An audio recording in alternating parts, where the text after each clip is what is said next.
Buenas tardes a todos y muchas gracias por venir, ¿vale? Tenemos un pequeñito problema técnico, así que este va a ser el formato de las pantallas porque no tenemos wifi y por lo visto hace falta internet para poder poner esto en pantalla completa, ¿vale? Se entiende más o menos, así que ya va a ir bien, ¿vale? Nada, vamos a empezar, que ya es la hora y vamos a ver cómo lo hago. Creo que así. Vale, lo primero, presentarme, ¿sí? Para que sepáis un poco quién os está hablando. Mi nombre es Carlos Villuendas, trabajo actualmente en Adevinta, pero no se ha guardado porque no tengo wifi, pero ahí tendría que poner Adevinta, ¿vale? Cosas del directo. Soy Enable Frontend, que es un equipo parecido a un equipo de arquitectura que se encarga de definir patrones de trabajo y ese tipo de cosas, ¿vale? Este es mi Twitter, así que ya me estáis siguiendo, que quiero seguidores, y tengo el canal por si queréis pues ver lo que hablo, suelo subir vídeos explicando un poco las soluciones que hemos encontrado y tal. Bueno, creo que es interesante, ¿vale? Y nada, este soy yo y toma, ahí lo llevas. Vale, y ahora os quiero hablar de Adevinta, que sí que se ha guardado. ¿Vale? Para quien no lo sepa, Adevinta es una compañía noruega que ahora se ha dividido, bueno, un rollo de empresas y tal. Es una compañía noruega que es la que está detrás de muchos portales que seguro que sí que reconocéis, ¿vale? Está detrás de Fotocasa, de Infojob, de Mil Anuncios, de coches.net, de motos.net, motos.coches.net. Debería esto borrarlo.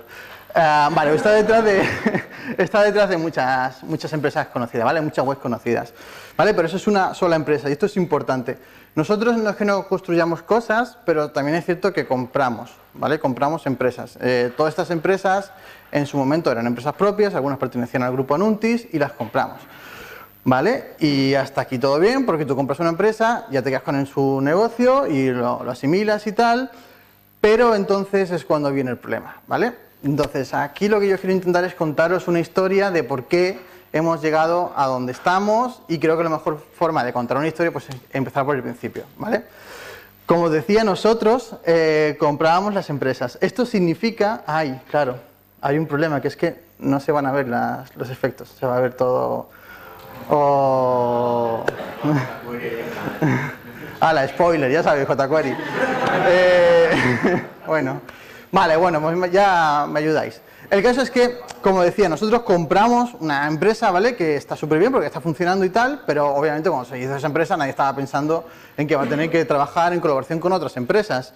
Entonces, teníamos una amalgama de tecnologías en el backend que era muy aberrante, era muy grande y además tecnologías muy antiguas, muchas de ellas. .NET, Java y alguna que hay por detrás que no se ve, ¿vale? Y tiene sentido porque son proyectos que se hicieron en su momento por separado. Pero lo que sí que tienen en común todas ellas, curiosamente, es que todas trabajaban en el frontend con jQuery. Pero a lo bestia, ¿vale? O sea, jQuery como arquitectura, este era el concepto, ¿vale? Y entonces, claro, esto es un problema en sí mismo, ¿sí? Entonces, claro, cuando tú te sientas con el equipo y te das cuenta de que tienes toda esta amalgama de código, estos ficheros enormes, dices, vale, tenemos problemas, ¿vale? Tenemos problemas claros e identificados que lo vemos todos los días. Y creo que son problemas que seguramente vosotros también veréis en vuestros proyectos. Por esto me parece muy interesante, ¿vale? El problema más claro es el código Spaghetti. Todos conocemos este fichero gigante que lo hace todo y que está en el site, ¿vale? Pues esto era básicamente lo que teníamos. Después teníamos efectos colaterales que eran totalmente impredecibles. Esto también lo hemos visto, ¿vale? Modificamos cualquier cosita y se rompe otra parte del site. Pero otra página, en plan de, ¿pero cómo? Pues claro, es enorme el fichero, ¿vale? La experiencia de desarrollo también es pésima. No solamente porque tengas un fichero enorme, sino porque hay tanto acoplamiento que tienes la sensación de que nunca sabes lo que estás haciendo, nunca controlas realmente lo que está pasando en tus... Pues la liamos. Porque no me sé de memoria los slides, así que... Vale, funcionará. Espérate. ¿Quieres que quite la wifi? A ver si así. Sí, a ver si así. Vale.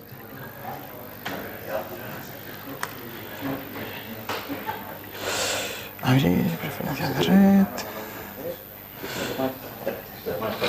No lo está conectando, ¿eh? Es que no hay 3G, o sea, no hay... Si alguien tiene, yo no tengo. Sí, aquí hay. Hostia, pues mira, voy a probar.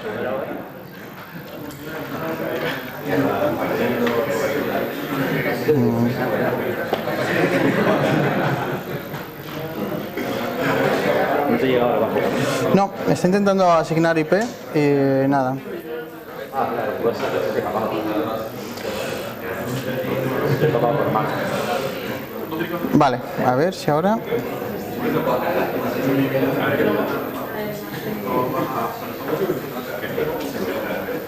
Vale, hacemos esto. Salgo a la calle. Cojo el teléfono que no me funciona. Cargo las slides otra vez. Vuelvo a entrar. Y lo hacemos como estábamos porque claramente esto... ¿Sí? Vale, porque yo estoy conectado ahora con el mío y no me lo está... Ah, no, estoy con la de la universidad. Vale. Yo tengo. Pero además hay que cambiar la contraseña para no poner las tonterías como yo. Ah, mira, canales JS y todo.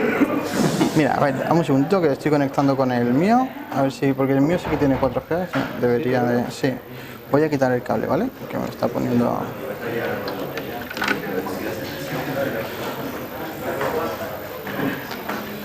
Venga, vamos.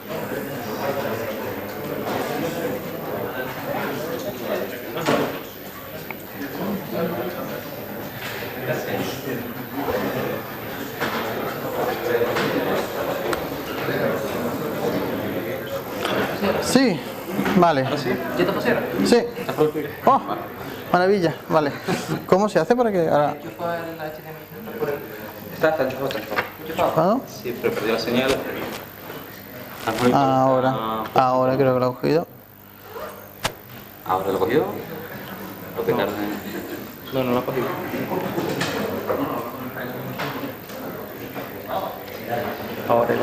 Ahora, vale.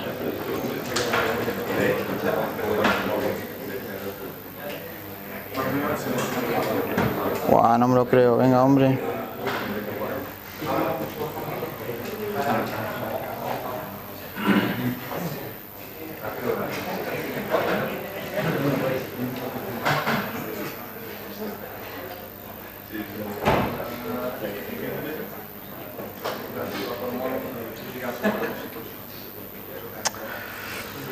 Lo siento, cosa del directo, efecto demo.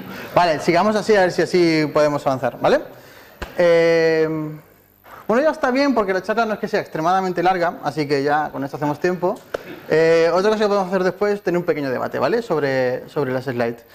Vale. Bueno, os decía, teníamos problemas por esto, porque habíamos comprado muchas empresas, visualizaros, ¿vale? Teníamos muchas empresas, una amalgama de tecnologías en el back y en el frontend enorme y nos generaba pues estos problemas, además de otros muchos que más o menos os podéis hacer una idea, ¿vale? Cuando os quiero hablar de código espagueti es lo que os decía, realmente tenemos un fichero gigantesco, es decir, hoy en día no, gracias a Dios, porque ya estamos migrando a un site, casi digo el nombre, pero había un site que tenía un solo fichero que se llamaba kk.js, ¿vale? Y esto es lo que los usuarios se descargaban y el fichero tenía 13.000 líneas de código.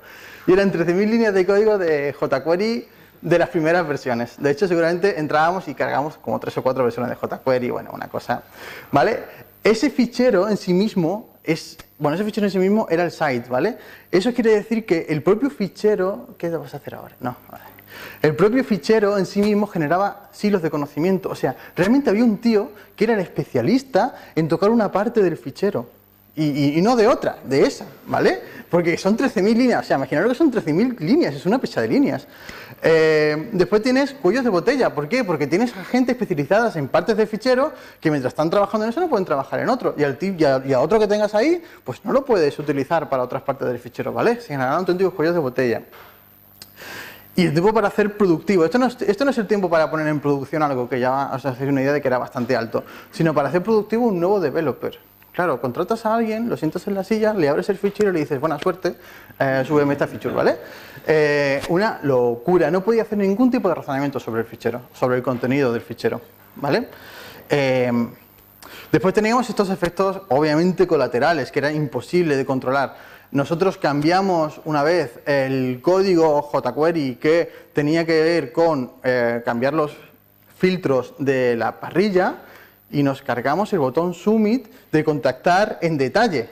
Es como, ¿cómo? Pues esto nos pasaba todo el tiempo, era imposible saber lo que estaba pasando, ¿vale? Yo creo que era la definición de caos, de no poder controlar nada, ¿vale? Y la experiencia de desarrollo se ve muy afectada, no solamente por los motivos obvios de que el fichero, de que todo el código era muy grande, que el developer se veía frustrado a la hora de intentar trabajar con él, sino por cosas como que, por ejemplo, tenemos otro site que solamente se puede levantar en una versión concreta de Eclipse. No sé si vosotros habéis trabajado con Eclipse, yo he tenido que trabajar con Eclipse, no es que sea la mejor experiencia de desarrollo del mundo Eclipse, ¿vale? Y sobre todo si eres frontend, que dices, estoy tocando mi código jQuery aquí, ¿por qué tengo que hacerlo en Eclipse? No tiene nada que ver con lo que estoy haciendo. Pues esa era la experiencia de desarrollo, ¿vale? Era, olvídate de hot reloading, olvídate de un montón de cosas que damos como muy por sentadas hoy en día en el mundo del frontend, pero que en absoluto lo es, que tiene un coste, ¿vale? Y entonces, además, teníamos, y esto sí que creo que es más relacionado con la idiosincrasia de la compañía donde se da, ¿vale? Que era otro tipo de silos de conocimiento. Pero este tipo de silos de conocimiento no afectaban a ficheros enormes, sino a la empresa, es decir, ¿sabéis esto que ahora conocéis esto de la brecha del frontend, ¿no? Que decían, dos frontend entran en un bar y no tienen nada de qué hablar. Pues esto ya nos pasaba a nosotros. El frontend de Photocasa no tiene nada que ver con el frontend de motor. O sea, y era porque eran tan distintos los proyectos, pues que realmente no tenían nada que decirse, más allá de qué versión de jQuery cargas tú. Pues yo cargo esta y, ¿sabes? Pero es que un poco más, ¿qué van a decirse? Pobrecicos, ¿vale? Entonces, teníamos todos esos problemas, ¿vale?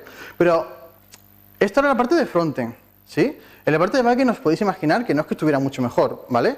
Entonces, ya se empezó con algo que es muy interesante, que se sigue haciendo hoy en día, que era abordar la problemática de los mega monolitos, porque esto era solamente la parte de frontend, los mega monolitos que había en backend.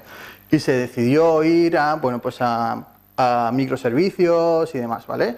Dockerizar, Kubernetes. Seguro que hay una charla muy interesante de la gente de backend por ahí, pero básicamente es esto, ¿vale? Entonces el CTO pues dijo, a ver, tenemos que intentar solucionar esto, estamos metiendo esfuerzo y tiempo en solucionar la parte de backend, queremos hacer lo mismo con la parte de frontend, ¿vale?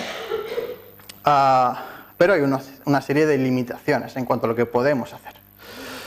La primera, obviamente, es que el negocio pues no puede parar, ¿no? Esto lo entendemos, el negocio no puede parar en ningún caso. La segunda es que también para nosotros es muy importante el SEO, ¿sí? Somos marketplaces, el 30% del tráfico viene directamente de Google, entonces, sea lo que sea que hagamos, y eso ha tenido consecuencias muy graves en el futuro para nosotros, no puede hacer disminuir el tráfico SEO. Como mucho lo tiene que dejar igual, pero seguro que quieren que aumente, ¿vale? Eso tiene sentido. Y después utilizar las sinergias que se estaban produciendo en el refactor que había de backend, ¿vale? Microservicios, orientación a APIs, backend for frontend, este tipo de cosas, ¿sí?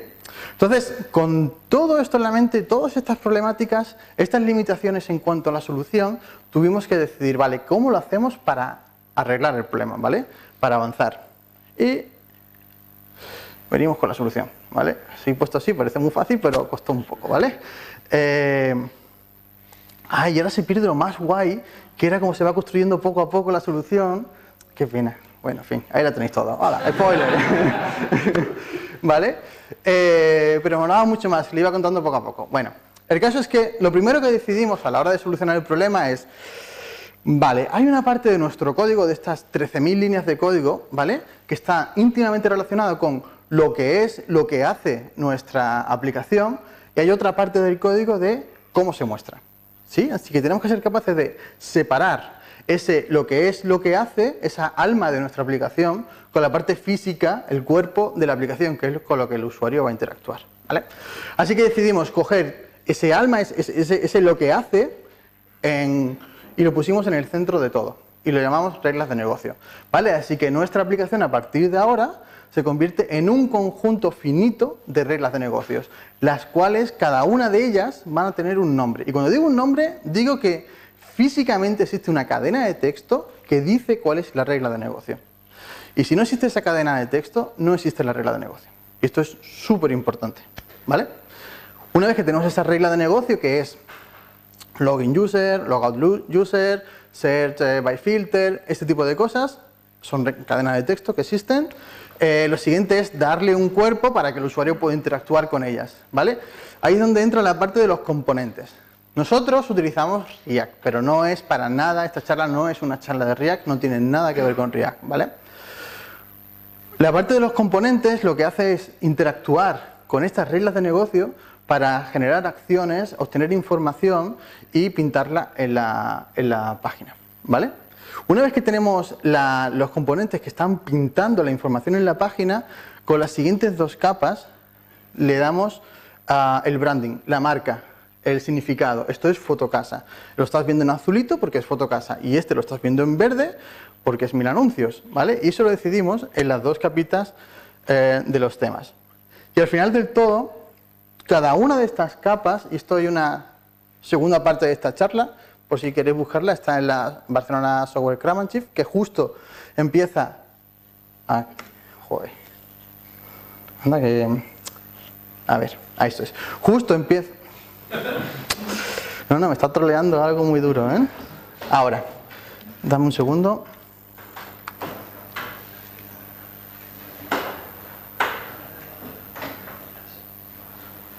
Y ya, vale. Justo empieza en esta imagen, ¿vale? Y explica todo lo que viene de esta imagen para adelante, ¿vale? Donde explico básicamente que cada uno de estos colores es un repositorio físico. Y explico los motivos, y explico lo que significa, y explico las implicaciones que tuvo para la compañía, ¿vale? Pero haceros una idea de que cada uno de estos colores es un repositorio físico, por lo tanto es totalmente incoherente.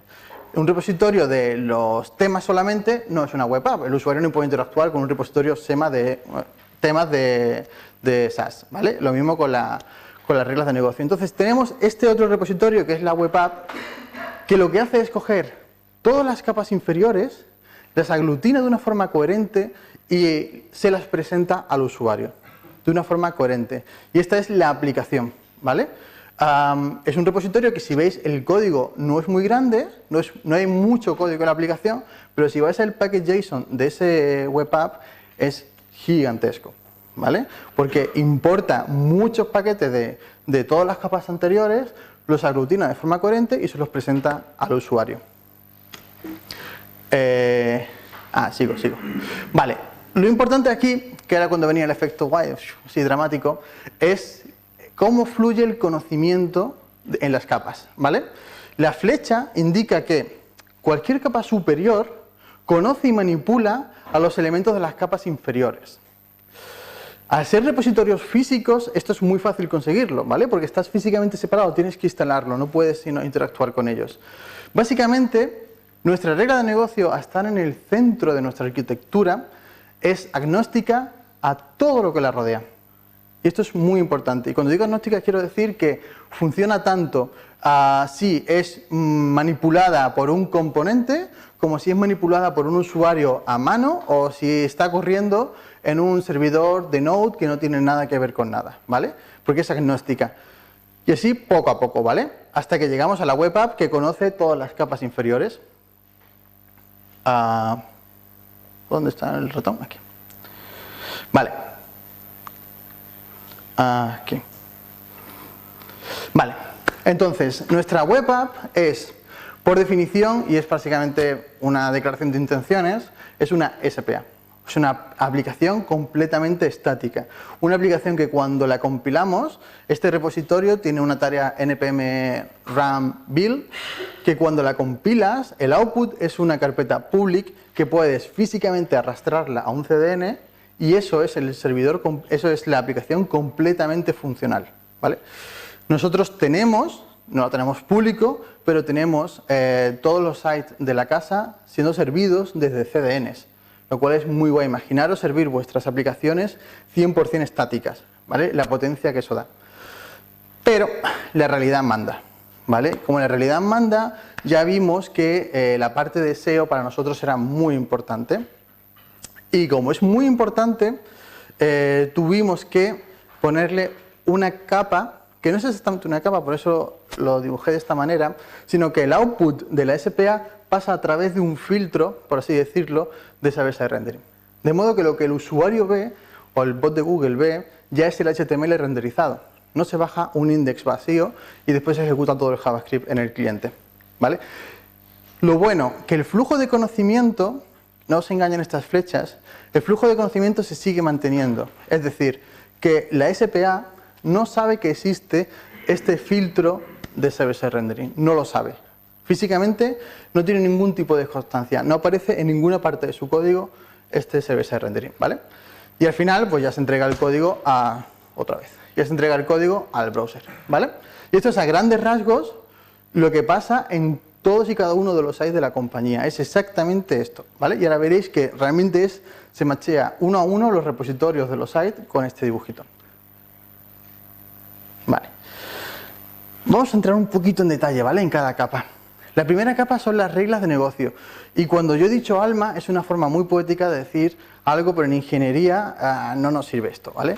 Entonces, ¿cómo puedo yo saber que estoy codificando una regla de negocio de mi aplicación? Bueno, básicamente tienes que ser capaz de responder a la siguiente pregunta. Y si es que sí, es una regla de negocio, ¿vale?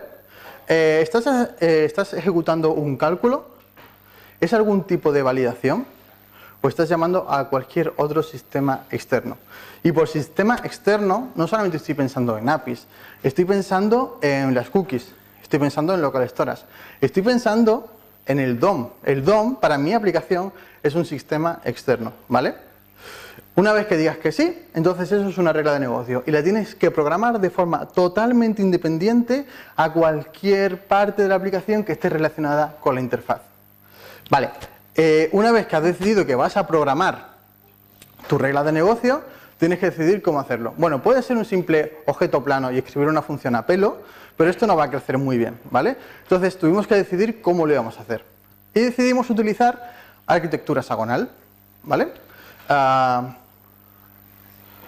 Donde básicamente con la arquitectura hexagonal tenemos un lugar para cada cosa y cada cosa va en su lugar. Y es muy fácil, una vez que entiendes cada elemento de la arquitectura hexagonal, dónde tienes que poner cada cosa. ¿Y por qué digo que esta frase es muy importante? Porque ¿os acordáis que dije que una nueva incorporación a la empresa se volvía loco para ser capaz de subir nuevas features o modificar código? Eso es porque no había ningún lugar para nada. Todo estaba donde buenamente se había puesto. Ahora, una nueva incorporación puede razonar cómo razonó el developer que hizo esa feature hace un año y encontrar exactamente el código que hace lo que él necesita. Y esto nos lo da la arquitectura hexagonal. Vale, y esto es un problema porque el meme tapa toda la slide y ahora no sé lo que pone ahí, pero básicamente, bueno, más o menos, a grandes rasgos, dentro de la bolita morada hay muchas más capas, ¿vale? Lo más importante de estas capas que hay dentro, que no se ven, que lo tenemos como un concepto, dominio, es que tenemos un tipo de objeto que se llama entidades y value object, ¿vale? Que sin entrar en detalle de domain driven design ni nada por el estilo, estos objetos lo que nos están proporcionando es semántica. Es infinitamente valiosa la semántica en nuestro código. Porque ahora, cuando yo me siento con un compañero de Mil-Anuncios y hablamos de la sesión de usuario, para mí es exactamente lo mismo que para él. Es este objeto que está en esta línea de código que tiene estas propiedades y que tiene estos métodos. No es un concepto abstracto que ocurre de forma colateral prácticamente después de haber pulsado clic en el botón Submit del formulario de login, ¿vale? Y eso lo conseguimos, la semántica la conseguimos con las entidades y los value objects. Después tenemos otra capita por ahí dentro que se llaman repositorios. Con los repositorios lo que conseguimos es que cosas tan core de nuestra aplicación como la red, el DOM, la URL, las cookies, sean detalles de implementación. Cuando quiero decir que son detalles de implementación es que son reemplazables. Podemos quitar uno y poner otro sin que el resto de la aplicación se vea para nada afectado. Para nosotros es súper importante esto, porque SEO es muy importante y como SEO es muy importante, tenemos que ser capaces de programar código isomórfico.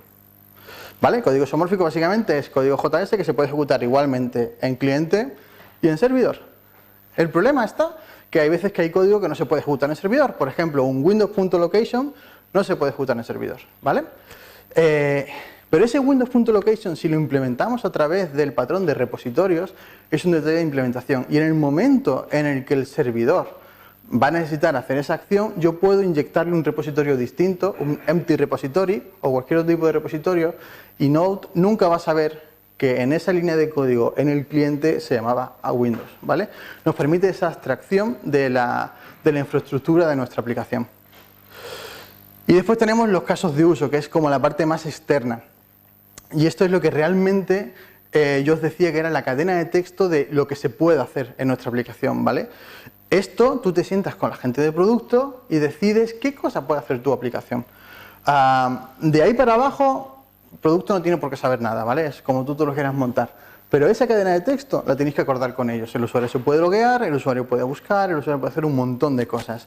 Esa semántica, yo sé lo que mi aplicación hace porque físicamente tenemos un fichero, y es que lo tenemos, donde están todas las cadenas de texto, una debajo de la otra. Yo le puedo decir a mi PO, no, mira, el usuario no puede hacer esto porque no está programado todavía. Esa potencia de saberlo instantáneamente lo tienes por los casos de uso, ¿vale? Y ya, vale. Cosas que nos llevamos de gratis con todo esto. Primero, o que nos llevamos de gratis o que hemos aprendido, ¿vale? Primero, si hacéis esto de las reglas de negocio, aseguraros de que sean sin estado, ¿vale? Nosotros cometimos el grave error de meter información del exterior dentro de nuestras reglas de negocio. Entonces, ¿qué pasaba? Que había un momento que nuestro dominio era de color rojo, pasaba algo, nuestro dominio era de color azul y ahora se comportaba de forma distinta, ¿vale? Nos supuso muchísimos problemas y no podíamos pensar en el dominio de una forma coherente. Así que si lo hacéis, si hacéis cualquier cosa que sea encapsular vuestra regla de negocio, aseguraros de que sea completamente sin estado, ¿vale? Otra cosa que nos llevamos, y esto sí nos llevamos un poco de gratis, fue que el testeo era mucho más simple. Mucho más simple porque como no estaba involucrada la parte de la UI, que acabo de ver la charla de este hombre, tendría que haber sido mucho más simple. Como no está involucrada la parte de UI, realmente testear clases unitarias eran bastante simples. De hecho, nuestros tests en la parte de las reglas de negocio llegan al 80 y tantos o 90 y tantos %, ¿vale? Pasa que tenemos muchos ficheros de configuración y tal que no se testea, ¿sí? Entonces fue muy fácil hacer los tests.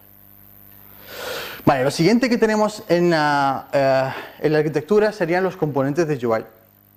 Estos componentes de UI se dividen en dos grandes grupos, ¿vale? Y esto es consecuencia de una decisión que tomamos, que es que queremos aplicar el patrón contenedor-contenido a los componentes de UI, ¿vale?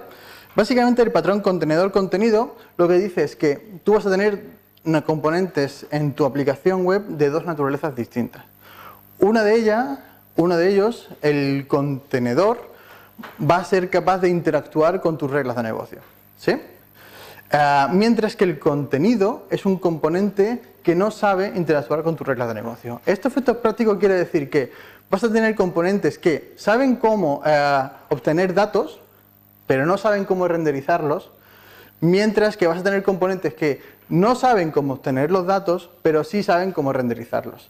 ¿Y por qué hacemos esta separación? Pues para poder coger estos componentes que saben renderizar los datos y poder compartirlos a lo largo de la compañía, ¿vale? Para poder compartir el componente car, el componente listado, muchos componentes a lo largo de la compañía. Lo wrapeamos con un componente que es capaz de conectarse a nuestras reglas de negocio y tenemos la car de InfoJob, la car de Fotocasa y la car de Mil Anuncios, gracias al patrón contenedor-contenido.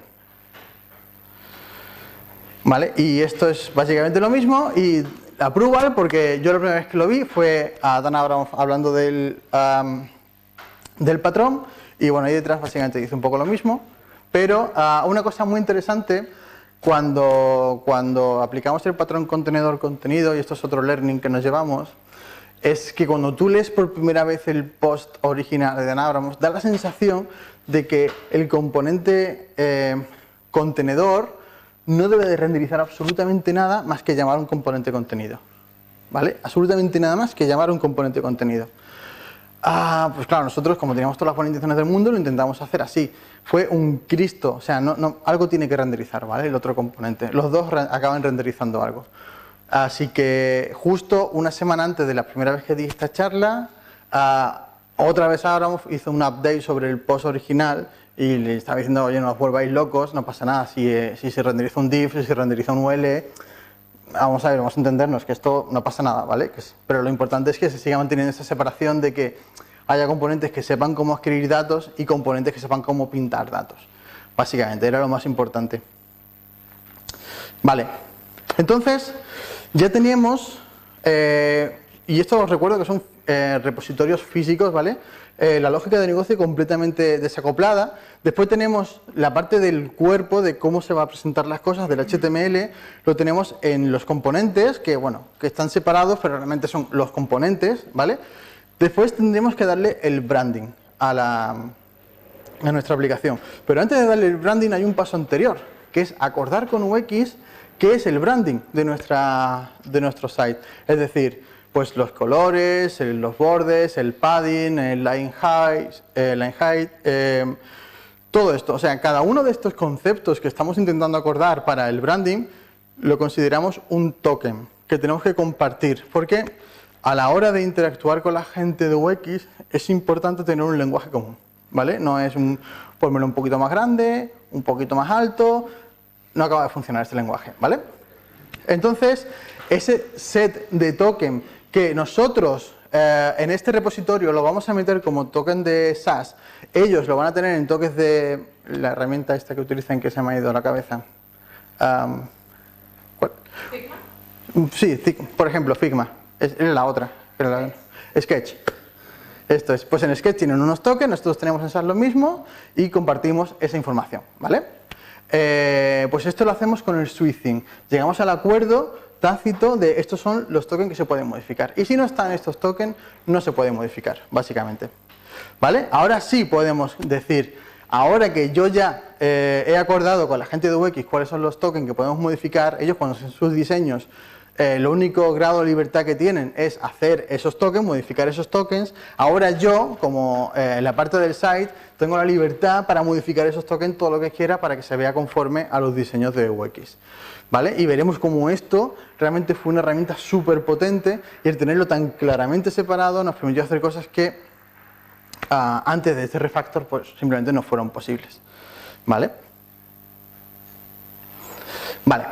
Entonces, una vez que hemos llegado a todo esto, llegamos a la última capa, que era la parte de la web app, ¿vale? Que os decía que... lo pongo por aquí. Vale, que os decía que es la parte que va a darle coherencia a todo. Vale, ¿cómo lo hace para darle coherencia a todo? Bueno, de forma física lo que hace es importar cada uno de los ficheros SAS de todos los componentes que se utilizan en la aplicación. ¿Vale? Entonces ya tienes todos los estilos, después de limpiarlos y demás, de cada uno de los componentes que se han desarrollado por separado. Después generamos una lógica de enrutado. A nivel de componente no puedes tener lógica de enrutado porque el componente en sí mismo no puede asimilar ese concepto, ¿vale? Ese concepto lo vamos a tener en la aplicación. Cuando tengamos la lógica de enrutado, ese enrutado tiene que resolverse a una página, ¿vale? Entonces, lo que sí que tiene la web app son los componentes de tipo página. Son componentes que por sí mismos no hacen absolutamente nada. Si los veis, son todos iguales, son componentes que lo único que hacen es meter componentes que se han desarrollado en las capas anteriores, pero que ellos no hacen nada, y eso lo veríais en el código, y de lo único que se encargan de forma efectiva es de hacer el data fetching en el servidor para los datos de esa página. Así que tienes si conocéis Next, os sonará el getInitialProps, es una función que hace el data fetching y después si lo inyecta por propiedades al componente página. Y esta a su vez pues lo distribuye en sus hijos como considere oportuno. ¿Vale? Y lo que decía, el output de la compilación de esta SPA tiene que funcionar sí o sí en un CDN, ¿vale? Para poder conseguir hacer esto hemos tenido que tomar decisiones de compromiso, como por ejemplo no poder meter o no poder tener una sola imagen de Docker para la aplicación, cosa que ha costado, es un debate, lo tenemos abierto, a los DevOps no les acaba de molar esto de tener dos imágenes de Docker, uno para Pre y otro para Pro, porque igual funciona en Pre pero no acaba funcionando en Pro y demás, ¿vale? Entonces no ha sido fácil, hemos tenido que tomar decisiones y bueno, hasta ahora nos está funcionando, ¿vale? De la siguiente parte, lo que tendríamos es la parte del server-side rendering. Es un proyecto completamente open source y lo mejor de todo, o lo más importante de todo, es que es completamente opcional, ¿vale? Y esto es súper importante, se diseñó para que fuera completamente opcional. Esto quiere decir que los developers de Adevinta no conocen el código fuente del server-side rendering, ¿vale? Ellos no trabajan con server-side rendering, en su etapa de desarrollo lo hacen con una SPA y lo que ellos pasan a, por así decirlo, a producción es una SPA. En otro momento, de forma automática, sin intervención de ningún developer, esta SPA se ve envuelta en un servidor de desarrollo, ¿vale? Bueno, aunque en esta slide digo que deberíamos de dejar de usarlo cuando Google ya soporte mucho mejor este de renderizado de las páginas en cliente y demás, lo cual tiene un buen soporte a día de hoy, lo cierto es que no creo que dejemos nunca de hacerlo, ¿vale? Porque bueno, también es cierto que a nivel de performance se ha visto que el time to interactive de una página server-side rendering va a ser superior siempre al time to interactive de una página client-side rendering, ¿vale? Por lo tanto, el server-side rendering es una cosa que más o menos siempre vamos a tener rulando por ahí. Pero aún así es importante que siga siendo un detalle de implementación a la hora de desarrollarlo, porque nuestro objetivo último no es estar sirviendo la página desde los servidores, sino instalarla en dispositivos de nuestros usuarios y que funcione de forma offline. Por lo tanto, no queremos que ningún servidor se tenga que ver involucrado en el correcto funcionamiento de la aplicación, ¿vale? De ahí que pongamos tanto énfasis en que el SSR sea solo un detalle al final del proceso de puesta en producción, ¿vale? Bueno, esto es un poco a súper grandes rasgos lo que tenemos dentro. Ahora yo he ido a algunas charlas de arquitectura y demás y lo que pasa es que te suelen poner estas capas de cebolla y tal y bueno, más o menos te quedas con la copla. Pero pensé que podría ser interesante mostraros dos ejemplos reales de cómo estas capas de cebolla nos han ayudado de verdad a solucionar problemas reales en nuestro día a día. Vale, pues he traído dos pequeños ejemplos. Vale, el primer ejemplo fue el rebranding de Fotocasa, ¿vale? No sé si entráis en Fotocasa o no, pero bueno, teníamos este branding de Fotocasa con esta señora mirando por el balcón así con su café y bueno, estaba bien, pero en algún momento se decidió cambiar, ¿vale? Queríamos ser más modernos. Vale. Bueno, esto ya se intentó hace 6 años, ¿vale? 6 años, 6 meses de proyecto y ¿sabéis qué acabó en producción? Niente, cero, ¿vale? Nada. ¿Por qué? Porque era imposible, había tanto código acoplado, tantos estilos que tocabas, era absolutamente imposible. Vale, si ahora que ya hemos migrado todo esto, yo os digo que quiero cambiar el estilo, porque no se cambiaron los componentes, se cambió el estilo, que quiero cambiar el estilo de la aplicación, ¿qué capa tenéis que tocar vosotros? Básicamente. El tema. ¿Vale? Y fue así, o sea, realmente fue así. Bueno, la verdad que no, pero casi seguro que fue así, ¿vale? Pero sí, o sea, realmente fue un mes, alguien que tuvo que tocar algo de un componente y tal, bueno, no pasa nada. Pero fue así, se tocaron ni siquiera fue el switch theme, cuidado, fue la capa de tema del site. Se cambiaron, vale, ahora el color primario y tal, el font size va a ser Pascual, no sé qué. Recompilas y pum, vuelves a tener una página distinta. Muy impresionante. Y el siguiente ejemplo que quería poneros era motos.net, lo sabía. Vale. Entonces, el siguiente ejemplo que quería poneros es coches.net y motos.net, ¿vale? Bueno, coches.net es el site que tiene mucho más tráfico, ¿vale? No es ninguna sorpresa, es el gran favorito de compra-venta de coches y tal, pero después está motos.net, que es mucho más pequeñito, pero que está ahí porque algo nos llevamos, ¿vale? Pero no da tanto dinero como para merecer poner un equipo de 8 o 9 personas desarrollándolo. Bueno, nosotros en la parte de frontend conseguimos que, según los developers van desarrollando o implementando casos de uso y componentes y tal para coches.net, que es como el más core, se va haciendo esto mismo para motos.net de forma transparente. ¿Por qué? Porque la única diferencia entre motos.net y coches.net es la entidad motos, que no existen coches, y ya está. De verdad, solo es la entidad, porque los filtros son iguales, el listado es igual, los componentes son todos iguales, y coches es rojo y motos es naranja, si no me equivoco. Entonces cambias algo de los tokens y los pones en producción, así que si tú entras en motos.net vas a ver la misma página que coches.net, cambiándole solamente un poquito del dominio. Y eso se puede cambiar en build time. Y estás haciendo 2 sites por el precio de uno. Y además los tienes separados. O sea, súper guay realmente. ¿Vale?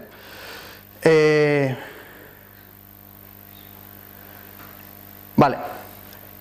Y bueno, y no solamente que es una parte de teoría. ¿Por qué? Porque quiero que veáis que esto que digo de tenemos repositorios, tenemos un dominio, entidades, tal, esto está macheando todos estos conceptos de la cajita, de los grafiquitos, machean uno a uno con repositorios físicos donde los developers están trabajando. Así que si mañana entráis a trabajar en Adevinta, entraríais directamente a trabajar en cada una de estas capas de forma absolutamente aislada, ¿vale? Esto es Mil Anuncios y os podría poner de cualquier site de la compañía, ¿vale? Pero este es el repositorio de las reglas de negocio. Ahí están, dentro de la carpeta Source, están todas las reglas de negocio de Mil Anuncios. Y si no están ahí, simplemente no existen, ¿vale? Para el tema de los componentes, tenemos los repositorios de componentes de Mil Anuncios, ¿vale? Tenemos, estos serían los componentes del site, que sería ese repositorio de ahí, y después tenemos unos componentes open source, que están en otro repositorio, que también podéis entrar y lo podéis ver. Vale, esta sería la parte de los tokens que hemos acordado con los UX. Y si entráis ahí dentro de la carpeta source, veréis que hay un chopecientos mil tokens, todos ellos acordados con UX. Y cada uno de estos tokens tiene su representación en las herramientas que utilizan los UX para diseñar nuestras páginas. Lo mismo para el tema, ahí vemos el tema de Mil Anuncios, lo mismo. En este repositorio y en este otro tenemos una regla súper clara, que es que cuando tú compilas este SAS, el output tiene que ser 0, ¿vale? No puede haber ni una línea de CSS en este repositorio. De hecho, lo comprobamos. ¿Vale? Acelero un poquito. Y por último, el repositorio de la web app. Entonces, ¿con esto qué quería hacer? Quería que vierais que cada uno de los problemas que hemos intentado resolver, de la forma que lo hemos intentado hacer, realmente se mapea directamente a código real que está en producción y que ha tenido un efecto completamente disruptivo en la forma que tienen de trabajar los frontends en la compañía. ¿Vale? Bueno, esta frase está puesta aquí. Es bullshit, ¿vale? Y nada, muchas gracias.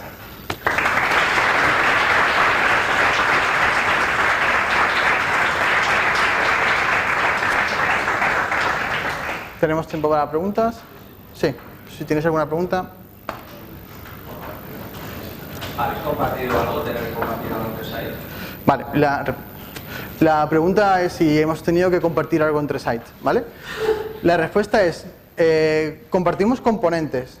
Tenemos dos tipos, es que no tengo wifi, sino pues está todo open source, tenemos dos grandes bloques de componentes que compartimos. SweTheme, que son como los más puros, los más destilados, los que tenemos que ponernos de acuerdo con los UX, que siguen todos los tokens de Sui y que sabemos que eso podemos ir cambiando el tema y el componente se va a ver bien y tal. Y ese tiene un proceso de desarrollo y aprobación que honestamente no es lo más agile del mundo, pero que es necesario porque esto forma parte de lo más core del site, ¿vale? Después tenemos los System Spain Component, que no lo hemos renombrado de Adevinta Spain Component porque es un follonazo renombrar todo esto, así que sí se va a quedar. Que básicamente es componentes open source, que son estos componentes contenido, que no tienen lógica de negocio, pero que se han hecho un poco como buenamente se ha podido en el momento, ¿vale? A lo mejor hay 5 tipos de car, no sé qué, y están ahí. Y igual te sirven, igual no, y están ahí, ¿vale? Entonces, eso lo compartimos. Pero eso es código, ¿vale? Pero hay una cosa súper importante que compartimos, que este ejemplo que os he puesto de los repositorios, cada uno de los tal, no sé qué, de verdad que es idéntico en todos los sites. Entonces, una cosa que compartimos que creo que es súper valiosa es que se levanta un developer de motor, se sienta con un developer de mil anuncios y le ayuda como si fuera su proyecto de toda la vida. Porque lo entiende cada capa, entiende cada cosa, entiende todo. Y eso lo hemos visto un montón de veces. Cualquier problema que hemos tenido, hacemos reuniones de grupo y es como si fuéramos el mismo equipo trabajando. O sea, eso también lo compartimos y yo creo que es lo más valioso. ¿Sí? Vale. ¿Cuánto tiempo habéis tardado en pasar de los espaguetis a la cebolla? Sí, la pregunta es que ¿cuánto tiempo hemos pasado de pasar del espagueti a la cebolla? Buena pregunta. Sí, sí. Bueno, la respuesta es que seguimos pasando. ¿Vale? O sea que todavía tenemos ahí, está sabroso, un poco de espagueti con cebolla, aunque está rico. Pero seguimos pasando. Pero la verdad es que, por ejemplo, nosotros como nuestro marca, ¿no? De decir, vale, hemos cumplido un gran hito, es conseguir desacoplar el funnel principal. Home, parrilla y detalle, ¿vale? Fotocasa ya lo tiene cumplido, mira, anuncios va bastante rápido, ahora dentro de un mes, si las cosas salen bien, pondríamos ya el listado y en total el tiempo que hemos tardado en que esto sea una realidad para cada uno de los sites, yo creo que 3 años, fácil, ¿vale? Pues va creciendo mucho, cuando yo entré éramos 20 y tantos y ahora somos 60 y tantos, va creciendo un montón. Y sí, y bueno, ahora ya, lo que sí que tenemos ahora es que esta es la forma de trabajar de la compañía, no hay otra, es esta, ¿vale? Entonces cualquier persona que entre trabaja de esta manera.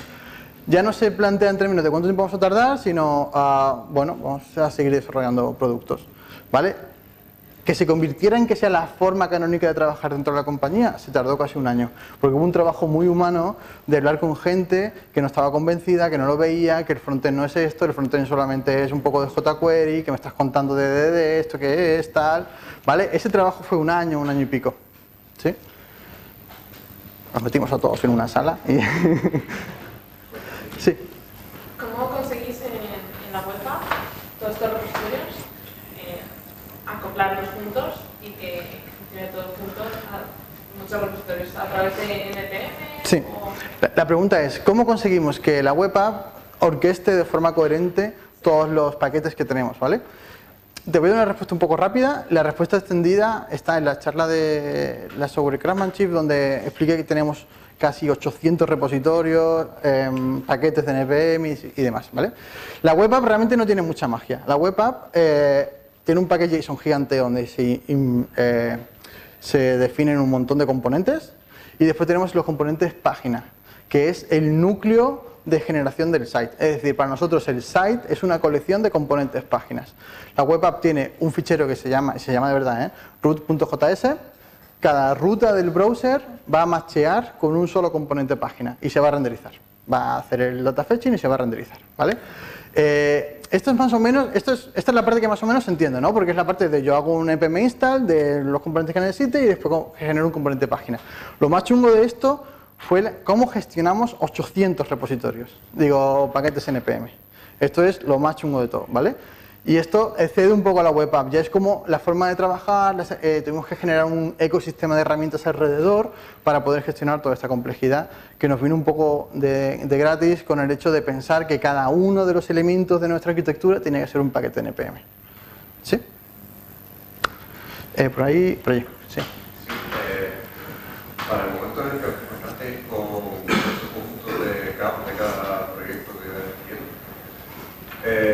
¿cómo hicisteis para identificar y encontrar esas redes de negocio que estaban entrelazadas?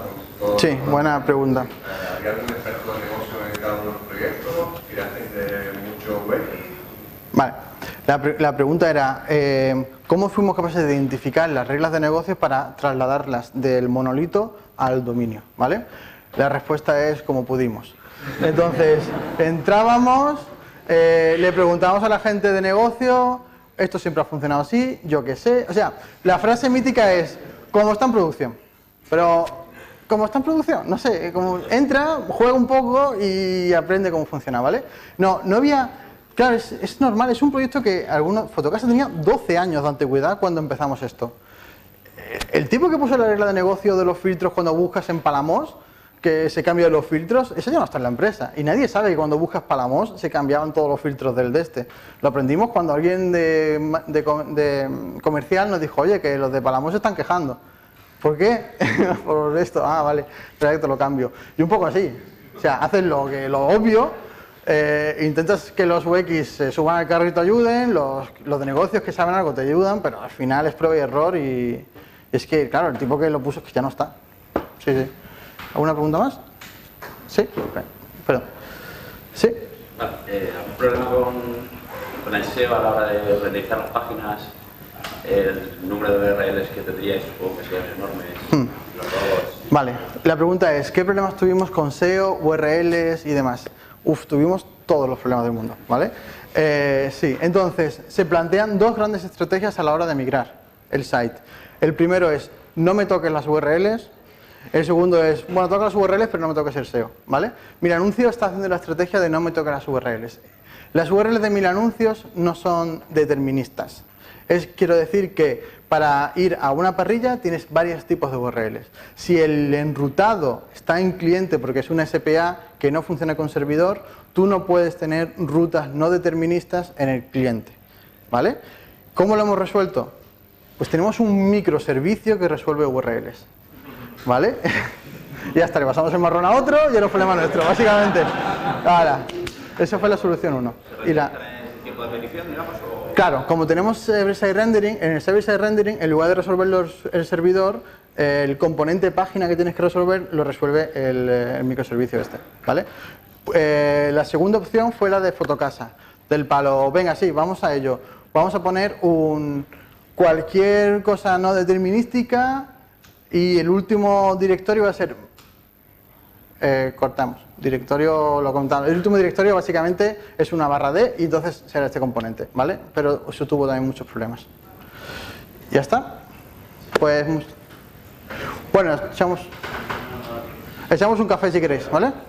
Muchas gracias.